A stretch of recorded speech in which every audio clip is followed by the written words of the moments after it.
Well, good afternoon, everyone. Here in our classroom and online. It's a pleasure for me to give this introduction to our guest speaker, Dr. Lineke Stobbe, Yeah, very good. which he will talk about diversity management in organizations, a really essential topic nowadays in our MBAs. She's from University of Venderheim University in the Netherlands, and she's also the director of International and Educational Affairs in this university. So thank you very much for being here, for giving your presentation, and for giving us some reflections about diversity in organization. Thank you. It's yours. Muchas gracias. Mi nombre es Lineke Stobbe. Hablo castellano también, pero voy a hacer la charla en inglés porque es un poco más fácil para mí. Pero si ustedes, y también les invito a las personas que están online, si me quieren hacer una pregunta en español, muy bienvenidos, ¿sí? También si no me entienden, si voy muy rápido, por favor, también make it clear to me. Also for the people online, I would love to see you. I know that's something that I can ask, but it would be really great if some of you could put their cameras on so that I have a little bit of an idea that I'm with more people than just the few people that are here in the room. I cannot sort of manage lecturing, looking into the chat and sort of interacting with you. So if you have questions, please open your audio and make yourself known. Yeah? Is that okay? Yeah, good. Yes, this is good. Okay. Yes, so I'm from the Netherlands. In my first slide, I have a couple of pictures to introduce myself a little bit more. My background is actually in labor and gender studies. Maybe you already noticed in my accent that I lived in Argentina for about 5 years. So I went there to do my research for my master thesis on homework of women in the clothing industry. And then I fell in love. So I stayed a little bit longer. In the end, it didn't work out quite away. But anyway, so I also decided to do my PhD on a topic related to Argentina. In this case, it was on the destruction of the Argentine automobile industry and the implications for the gender division of labor. This was in the 90s, so quite a long time ago. It was during the time that the automobile industry was introducing just-in-time production, lean production. I assume that are familiar sort of concepts for you. Maybe I will come back to that, especially in relation to the ideas about the gender division of labor in this particular industry. So this is the Netherlands, and here is Zwolle, a small town of about 130,000 inhabitants, and this is where sort of my university is located. This is a picture. It's a very old city, very nice city as well. But it's basically at the same height, you could say Amsterdam is about an hour by train. to give you an idea of sort of distances also in the Netherlands. This picture, I chose it because of my the program that I represent. It's called Global Project and Change Management. So it's an undergraduate program. We select 80 students each year, and that are students that would like to make a positive change in the world. They work on complex issues, and they can end up in very different fields related to sustainability, to human rights. It really depends on what sort of their passion is and what they would like to explore further. And we work, I'm not sure whether you're familiar with the Sustainable Development Goals. So these are goals set by the United Nations in order to have a more just and sustainable world, hopefully in the near future. So that's a framework that we work with. And finally, sort of this is where I live. It's very close to Zwolle, very small, but in the countryside of a little village. And I own a camping site. So in our backyard, we have a small camping site. So if you decide to come one day to the Netherlands, do not hesitate to come and visit me. There are a lot of students. So. Yeah, I live here with my husband. I have two children, two sons. 23 and 19, both still studying. My father and his second wife live next door. So it's sort of an extended family. And we also have a dog, 5 cats. And well, you can also understand that there also live a lot of other animals in sort of here. Yeah? Any questions about me? Ask me anytime. Or maybe later. Oh, that's it. No? No. Online? No? Sort of, I have the tendency to look up because you're sort of there, but you probably think why is she looking to the ceiling? But that's the okay. Diversity. This is a model from Garden Schwartz and Rowe that basically talks about 4 different levels to look into diversity. I'm not sure sort of what your background in that sense is. Do you know this model? No. No? Not familiar.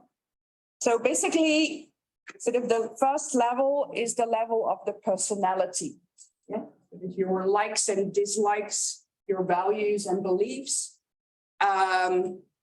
Something that is sort of formed in early childhood.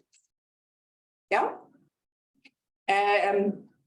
In my university, and I also actually teach about it, we use personality models to explore different types of personality. Are you familiar with any personality type model?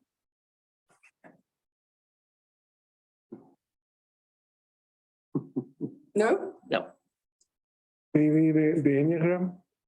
Wow. You The have different Enneagram, types yes, of the Enneagram. I work with the Enneagram. I know. It's a great model for personal growth and development. Yeah. A very much used model in organizations is the MBTI, the Myers-Briggs Type Indicator. And it differentiates between 16 different personality types. You also have the Big 5, so you have quite a lot of different models in order to sort of explore this first level of diversity. Then you have the internal dimensions. And the internal dimensions actually refer to things that we have no control over. Or maybe with this one, in that sense, as an exception, or at least that is something that could change over life. Yeah, but your ethnicity or your race or your gender. Of course, we can have a discussion about gender, maybe. And also age is something that we don't sort of control. Yeah, so and this layer is the layer that we talk about if we talk about diversity management in organizations. Yeah, because that is what we would like sort of to make more diverse. Then we have the external dimensions. And the external dimensions actually are a layer that you have some control over.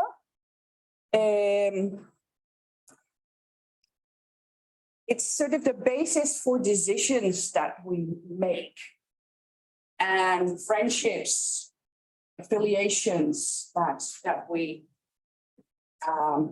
are interested in. Yeah. And then we have the organizational dimension, which is the sort of the fourth layer. And the fourth layer discusses sort of aspects of culture that you find in a work context. Yeah.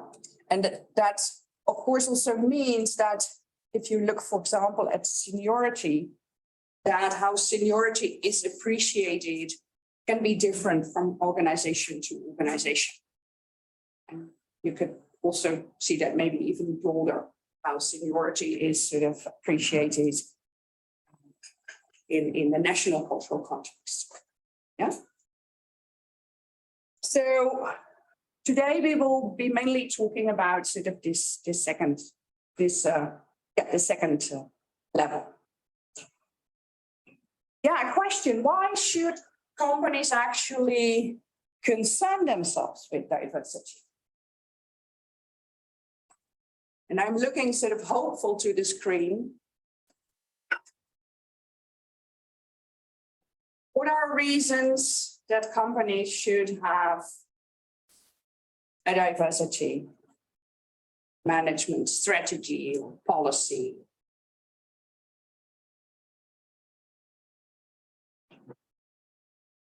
Yes. You can analyze problems from different point of view. Yeah. Yes. Anything else?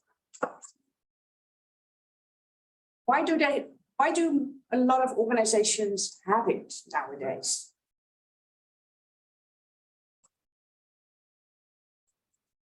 It can be very simple. Because there is a point of conflict. There is a point of conflict, diversity. Conflict? Un punto de conflicto para organizaciones también. Yes, that's most of the time not the reason that they started, but it might be the consequence of doing it. So that is what we are also going to talk about. So yes, that's true. But basically, very simply, discrimination is wrong. Yeah, and also sort of legally, at least in my country, organizations are sort of obliged to work on diversity. Yeah. And the other one is related to what you also mentioned.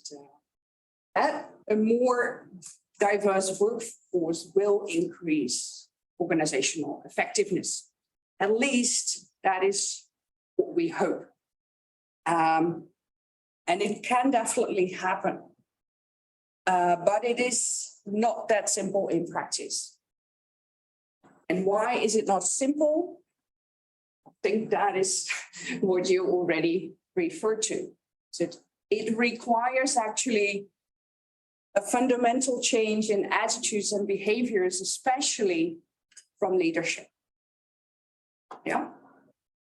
If leadership doesn't live sort of the policy, then sort of people on the floor can do a lot. They can expect a lot, but not much will actually happen. Okay. Well, then how to create a diverse workforce? I already mentioned or refer to this first level. So actually, what organizations want to do is to increase their racial, ethnic, national, sort of gender representation in the company. Yeah. So they start recruiting and hopefully also retaining people from traditionally underrepresented groups. And that can be sort of because they don't have them, or that can be because they don't have them in, for example, higher management positions. It's a discussion, especially sort of also about women, sort of having women in the board. That's why some organizations work with quotas. And to say you have probably that discussion is also, there's also a discussion in politics, representation sort of in politics to have at least a percentage of women, etc. I base myself to explain sort of how companies can work on or do work on managing diversity on an article from the Harvard Business Review written by Thomas and Ely. They did research on this topic, visited a lot of organizations, and they define sort of or say that there are three paradigms organizations work with or could work with. Yeah. And actually, the last one is a paradigm that they discovered a couple of organizations, very few organizations actually are using. And they also say that this is actually what organizations should be doing if they really like to increase this organizational effectiveness. Okay. So the first paradigm, the discrimination and fairness paradigm.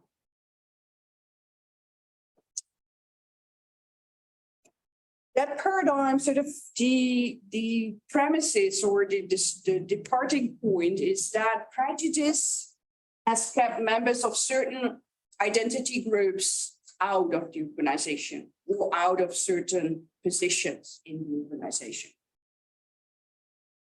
Related to, well, I just mentioned quotas, but also you could say affirmative action, so that you try to sort of already in your hiring process, say that if candidates have equal qualifications, that you prefer, for example, to hire a female candidate or candidate from an ethnic minority. What are instruments? Mentoring programs, so these people get mentors. Career development programs, so that's more internal, so that you become part, your potential, high potential. They put you in a development program so that you can, in the end, go to a higher position.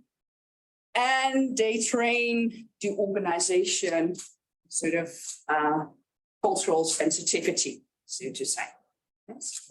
How to actually deal and respect cultural differences in the organization. So the focus is a lot on recruitment and retention. Yeah, so but this paradigm also has limitations. So what do you think the limitations of this paradigm are? And I give you a hint. I didn't choose this cartoon for nothing. And so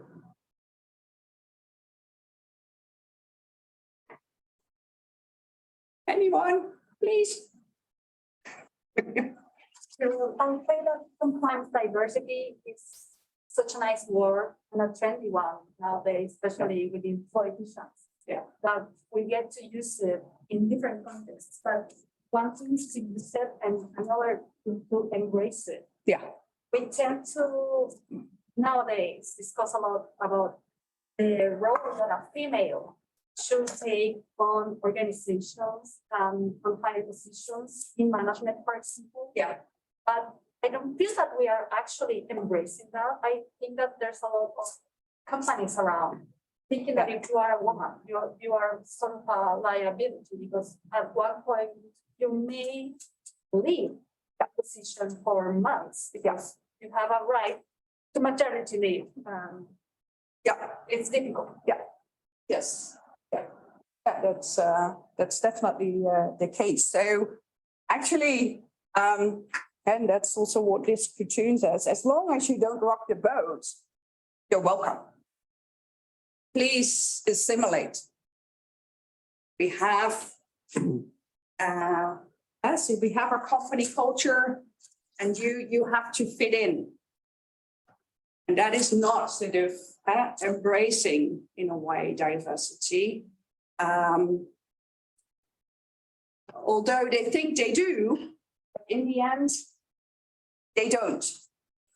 Let me have a look. You could say this approach is sort of gender blind and color blind, thinking that everybody in the end sort of is the same and has the same ideas and same opinions. Which is, of course, not the case. And that's why it is also challenging.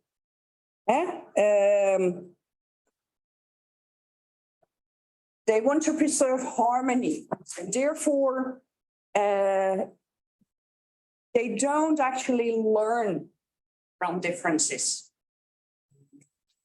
There is an interesting example. No, that is related to the next paradigm. Sorry.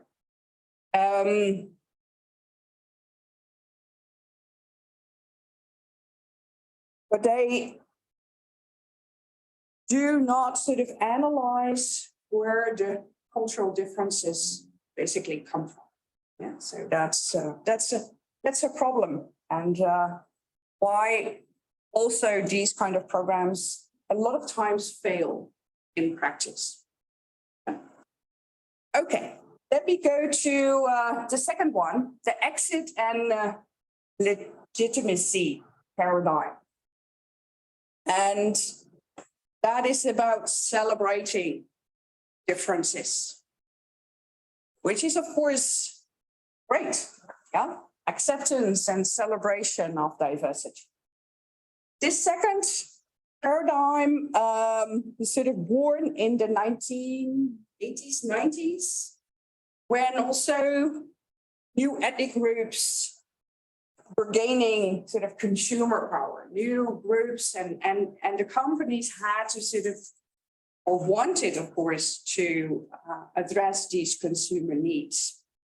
Yeah, so they started to hire people with the same backgrounds as these. Sort of, an example that I know from my own country is that banks, for example, started to hire Turkish and Moroccan people. This is sort of immigrants, big immigrant groups in the Netherlands, in order to tap in to this market.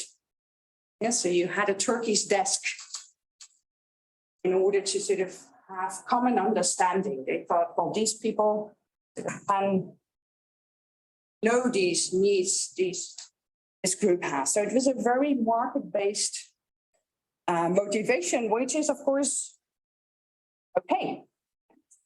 That's what we have businesses for. Yet, this paradigm also has limitations. And why do you think this paradigm has limitations? What happens if I would hire you only because you're more senior? Because then you could sort of get in the clients that are also more senior. What would that do with sort of you? And I'm looking at you just to give an example. Or that you hired because you're a woman. We hear that a lot also in company boards. Yeah, we have a woman. Here she is. We have a very nice Dutch word for it. It's the excuus. I'm not sure what is a very common, the excuse Maria or so. That's sort of a very common female name that is used as an excuse sort of to say we have it. Yeah. I think that because you, in this paradigm, you do not solve some bias problems. So you just assume that you need minorities, Black people or Latin people and so on. But in fact, the idea is that you replicate this bias in your own internal capabilities or processes. Yeah. So yeah, and that's where this example comes in from a US-based. That's an example used also in the article, a US-based company that wanted to sort of go into Europe, go to France and Germany, and they weren't successful. And then they thought, well, you know what we do? We hire only French people. In France, only German people, in Germany. And that worked really well. They had great business. So yes, it worked. But then after a couple of years, they came to the realizations, what if one day all these people in France decide to leave the company? What do? We didn't sort of learn anything about how they sort of do business differently than we do. Yeah, so the learning aspect was totally not there. And also very important, people might feel exploited, yeah, because they're only hired because of their sort of appearance, of this one sort of characteristics that they have. Yeah, that's why the authors of the book propose another paradigm. And their learning is central. And because you learn, you can also become more effective.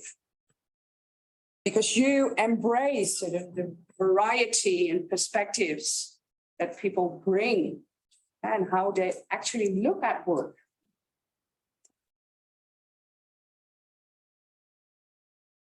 And it leads, and this is what is scary for organizations, because it might lead to new things, yeah, to redefine and rethink your tasks, but also your markets and even your culture, yeah.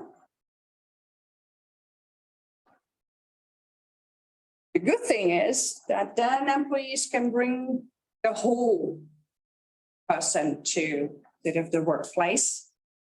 And they are not simply brought because of sort of this window dressing that I already referred to. This paradigm sort of distinguishes between individual and group. Yeah, so you're not only a member of this particular identity group, you're also an individual. And Thomas and Ely actually define 8 preconditions to make this shift, and I have them on my next slide. And as you can see, leadership and culture are very important. Yes, so leaderships or leaders must truly value, coming back to sort of your comments, the differences in opinions. And that it comes with challenges, with opportunities, but also with challenges. Yeah. It stimulates, you have to stimulate personal development. Again, this also individual, also this, set high standards of performance for everyone. Because basically I did also research into affirmative action policies in academia. And one of the things that we found, I didn't do the research alone, we found was actually the women that were chosen because of these programs felt they had a sort of a stamp. That they were only there because of that program and not because they were qualified to do the job. So they actually sometimes even prefer not to be in the program. Yeah. Openness, a good, well-articulated mission, and last but not least, a relatively egalitarian and non-bureaucratic organization. Question to you, do you know any sort of non-bureaucratic organization? No. Probably startups companies with, for example, tech company. Yeah. With a small group of people. Yeah. Working in trying to developing a global business. Yeah. But with 3 or 2 people. Yeah. Yeah. Or agile frameworks. Agile frameworks, methodology agile. Lean management. Lean management or lean approaches. Yeah, it's more sort of, I'm not sure whether they're less bureaucratic. I know it, for example, a Dutch organization, it's interesting to look into the work of Frederick Laloux. If you're interested in this, he describes different sort of paradigms. And the last paradigm is the Teal Paradigm. And he also describes organizations that operate within this Teal Paradigm. And a Dutch organization called Buurtzorg, Community Care, is a famous example. They have a head office of, I think, 10 people. And all the nurses work in the neighborhood and organize everything themselves. The hiring, the salaries, everything. The headquarters, sort of the leader of the organization is only there sort of to facilitate this. He writes blogs to test sort of what could be new things to introduce, and then he gets feedback from those people. That's why it's sort of egalitarian and unbureaucratic. So again, it is not easy. Oh yeah, this one, I'm not sure whether you also are taking courses on cultural diversity or cultural sensitivity. Is this a cultural development continuum developed by Mitch Hammer? You can also see again sort of the different approaches here, from assimilation to underestimating in a way, the differences to bridging, where people feel valued and involved. Sorry. You build upon differences. That is what you would like to do. But what I already have mentioned a couple of times, this is not easy. And I would like to say a few more words about meritocracy and implicit biases. Is meritocracy a familiar concept for you? Is merit? Do you know what merit is? that you hire people based on their merit. Yeah. So actually, organizations depart from sort of this principle. It's very important. I already referred to this affirmative action research that I did. This was what people were struggling with. If we appoint somebody through a special program, it probably is that the merits are not there. They're not qualified enough. Yeah. And yeah, for example, this institution, my institution, that's what we work on qualifications and diplomas. And of course, people would like to be hired because of that. But yeah, how do you actually define and measure this? And maybe even more importantly, what is the reliability of the people that do this, that hire people? And does everybody actually has the same access to merit? What do you think? Well, in academia, we have a formal career, or to, for example, if you want to be promoted from assistant to associate professor, or from associate professor to full-time professor, you have to show a high-level committee that you have the awards, for example, not only degrees, because the basis you have a PhD, but you also have publications and impact in different stakeholders, for example. Grants, you can sort of get in money. Exactly, but the thing is that in some part is easier to measure. For example, publications. You have, for example, the impact factors, and you have some rankings that say that these are top. But the other one is the impact on the stakeholder, on the environment, environment, and this is really difficult to measure, because what does impact means for the stakeholders? Is that I give some speech for a newspaper, or is that I'm redefining for example, the vision or mission of a government? I think that is a good three reflections that are really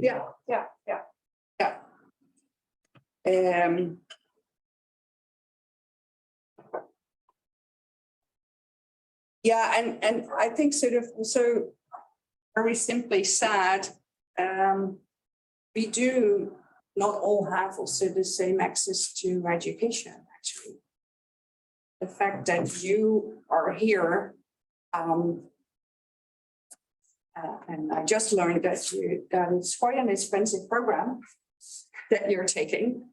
Not everybody can afford that. Or in some cases, maybe, I'm not sure whether that's the case, but that your company pays for it to do this.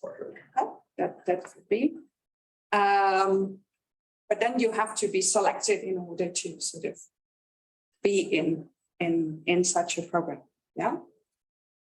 So I think, or I believe that actually meritocracy is a myth to maintain the status quo, and also to maintain power relations as they are.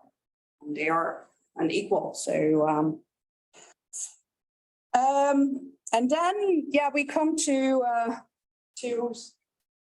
some of the biases, implicit biases, that cognitive biases, we could also say. I have a short clip, and it's about the halo and horn effect. The halo and the horn. So let's have a look, and therefore I need to go here.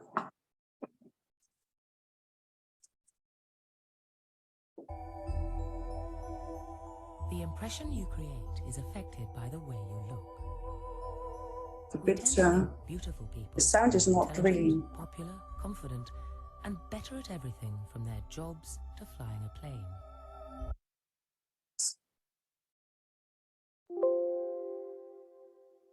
Again? Yeah. The impression you create is affected by the way you look. We tend to think beautiful people are more intelligent, popular, confident, and better at everything from their jobs to flying a plane. And if you can create a favorable impression, you can create advantages for yourself. You're more likely to get what you want. It might be a job, it might be popularity, or it might be the control you have over the people around you. Meet Ruth and Rebecca. Rebecca's classically attractive. Ruth's more on the plain side.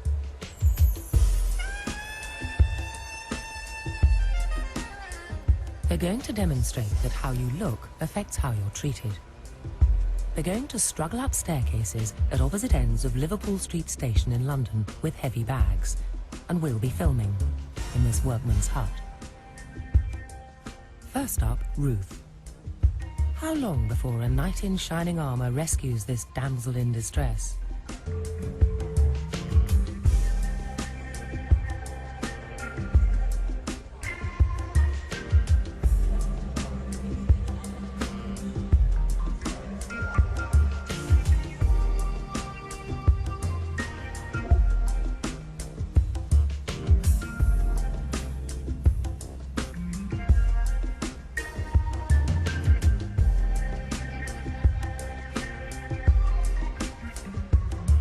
So kind of you.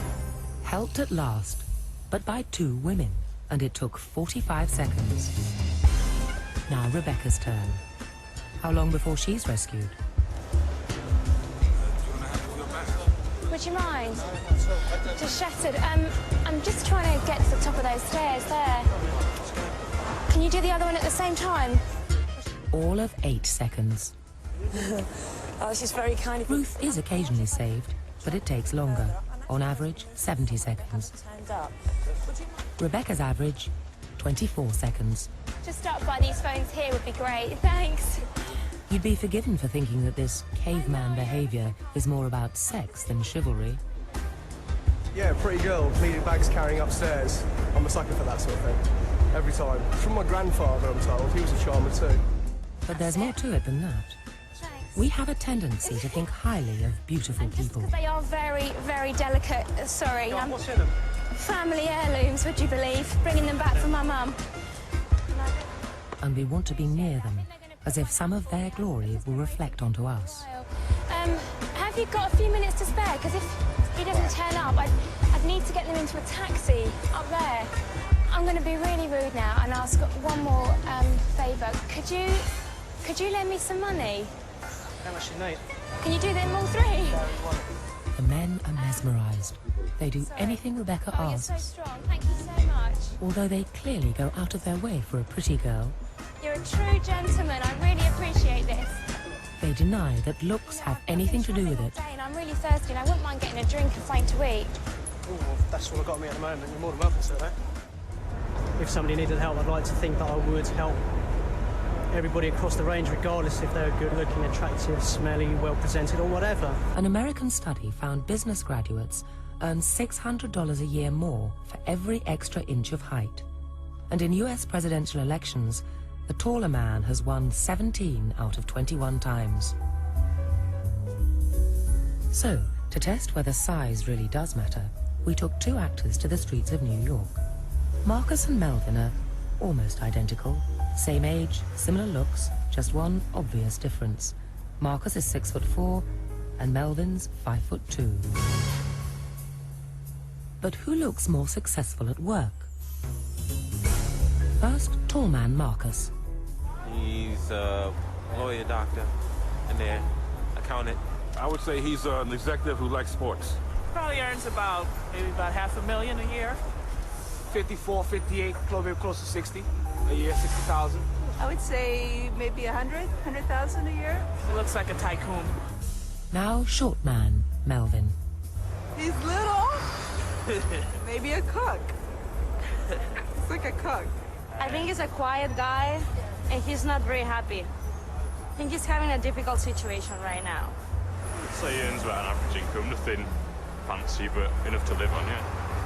Minimum wage, I guess, 20,000 a year. On average, they credited Melvin with a meager $20,000 income and Marcus with a whopping $220,000. All thanks to a difference of 14 inches.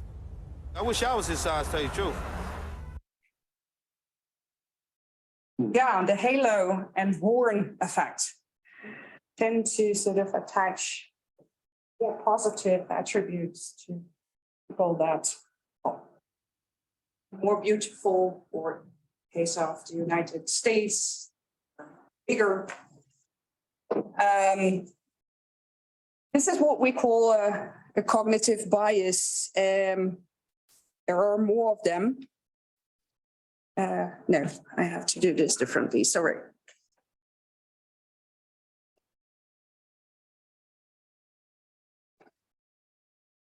Another thing that sort of stands in the way, especially when it comes to gender, is that we have certain perceptions, and we were already referring to that. If a woman in a top position cries, she is seen as weak. While if a man does the same thing, he is empathetic. Swedish research on governmental support for entrepreneurs saw men very differently than sort of the male candidates than the female candidates. And of course, it had consequences for the ones that were given support in the end. Do you know any more examples of this?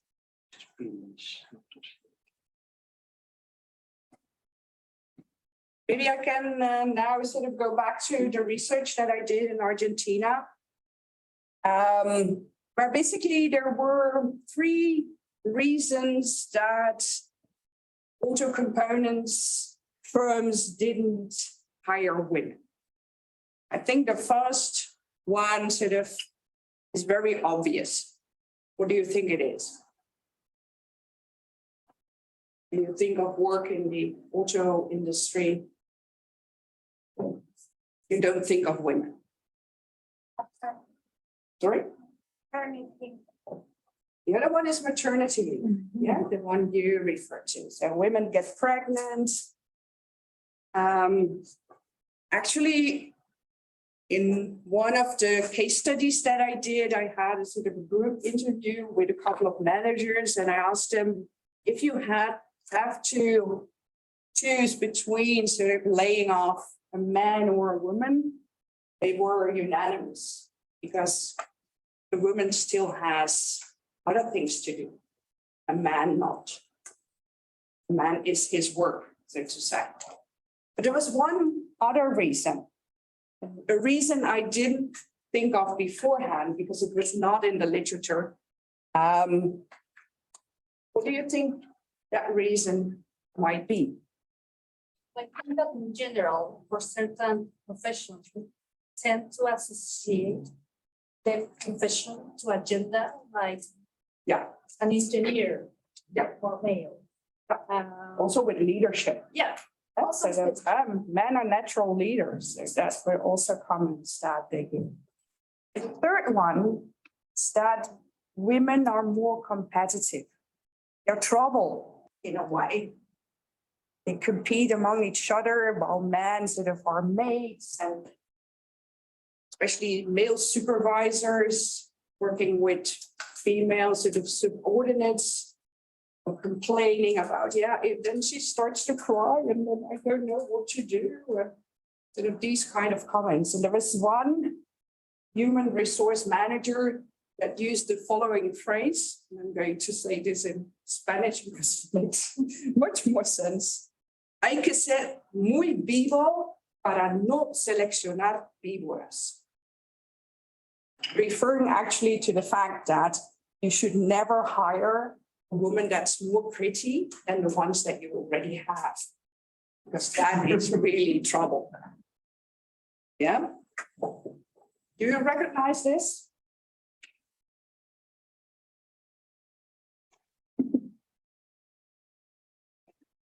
Yeah, competition. Also, women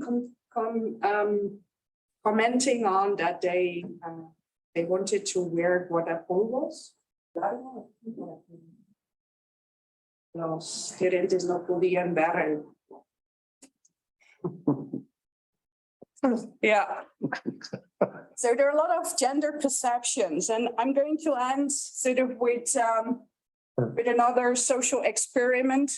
This one is from the Dutch context, and now we move sort of more to racial or ethnic differences. And a social experiment on white privilege. Are you familiar with the concept of white privilege? I have one. So, let's have a look.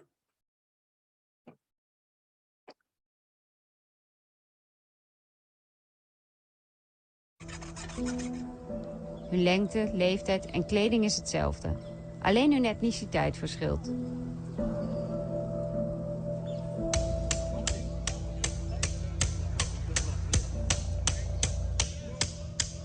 Wat voor soort jongen was het? Die Ik denk een vader. Vond u hem verdacht eruit zien? Nee. Wat dacht je? Niks. Je dacht niks? Ja, hij is sleutels kwijt, dacht ik. Dat is mij ook wel eens gebeurd. Maar waarom zei u niks? Nou, omdat hij zo rustig was. Nou, het leek me wel zeg maar, iemand die ook vader zou kunnen zijn. Hij zag er gewoon netjes uit, zoals ik er ook uit zou zien. En het zou mij ook kunnen gebeuren. Ja. Dus,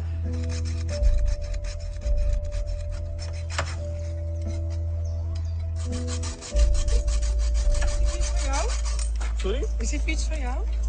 Hoezo? Is die van u? Gaat u de politie bellen? Ja, tuurlijk. Goeiedag. Je bent je sleutels vergeten. Ja, zeker. Klopt. Nee. Sorry? Is het jouw fiets? Hoezo? Ja. Het ziet er verdacht uit als iemand een heer en damesfiets met een kinderzetje gaat jatten. Hoi. Vertel eens, wat is het verhaal?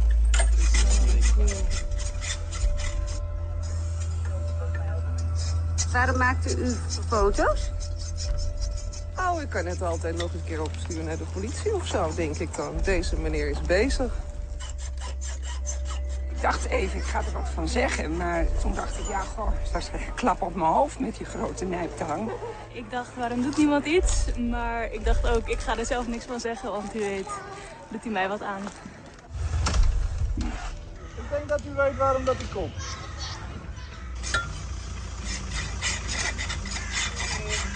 Hoi, goeiedag.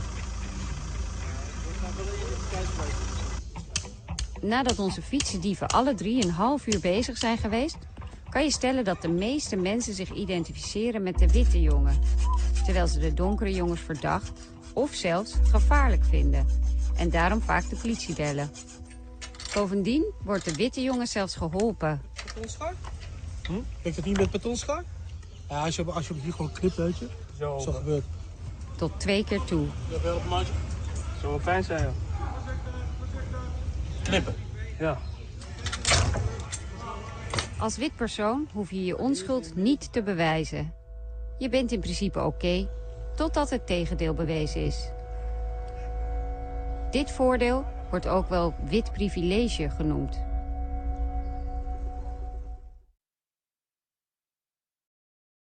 Of course, this is an example from the Dutch context, but I can imagine that you also can relate to this in terms of also in Chile, people that are seen as more white than other sort of groups in society. Yeah, it's really sad. Yeah. In a lecture many years ago, about 10 years ago, about social behavior. The professor thought that the children about 3 or 4 years old already have the capacity to discriminate between rich people or poor people about the color. Because of their advertisement, also because, for example, when the children take the bus, for example, they see that the driver most of the time has the color of the skin, I don't know, brown. But when they go to the doctor is always white. So about 5, 6 years old, the people is already set up the mind about their races. It is a very famous doll experiment where they make children choose between 2 dolls. And these are children of color. And one doll is black and the other doll is white. And then they actually say that the black doll is bad. And then in the end, the filmer asked, but which one is more like you? It's so sad that it's pain. And also, for example, here in Chile, you see at the top companies. I worked once in Montevideo here, and in the market, when we had the meetings of the whole company, for example, you see, for example, the marketing area. All the marketing area were blonde or black hair, but blonde. But if you see the areas of the other, I don't know, their age or all the other stuff, the difference was so evident. Yeah, it is sad, but unfortunately true. And that's, sort of the, that's why it is also so difficult. I think for me, the only country that I have seen the opposite was in Cuba. Because in Cuba, the power is the black people. So the black people who have bad money and the stuff. And the white people is not on the power. But I think it's most of the other countries. But even sort of in countries where people are predominantly black, so in Africa, people actually make their skin, especially women, whiter, sort of to look more white. Also to get a husband, because men want, of course, all sort of constructions that we make together, but There is another place, for example, Easter Island. In Easter Island, there is discrimination in another way. If you do not look like Polynesia features, they discriminate and they say you are not from here, you don't belong here. But I think that we replicate the same habit, even though it's quite. It's actually the same. So thank you. This was actually my last slide and my last question. So what is your main takeaway from this? Is there anything that was new to you, or that you think, okay, this is what I take with me from this talk? At least for me, and we have an audience from MBAs. Diversity management should be part of one of our curricula. We have to reflect about how we can deal with diversity. It's not only with gender issues, but it also is more than this. And the way in which you show us the 3 paradigms. Sometimes when we have a bureaucratic institutions, we take the first paradigm because it's easier to deal with. But it's so challenging that the last one, in which it's not for marketing advice, for marketing issues or market issues. It's not because it's part of the rule of the organization, but it's because you want to deal with the complexity of diversity. I think that's on my. Thank you. very happy to help. So Thank you very much. Well, thank you very much for your presentation. The director of our graduate school will give you a small present for your nice presentation and for being here from so far away. yeah. Mauricio, please. And then I already had this morning, but then this is a good exchange. Wow, thank you. Thank you. Thank you very much. Thank you. And just Juan Pablo, maybe helpful. Yes. We have some things from our international office. And our Ben from Cuba. Thank you. Thank Okay. you. Pablo. Where? In the middle? Okay. Right. Thank you. Thank you. And thank you, the audience.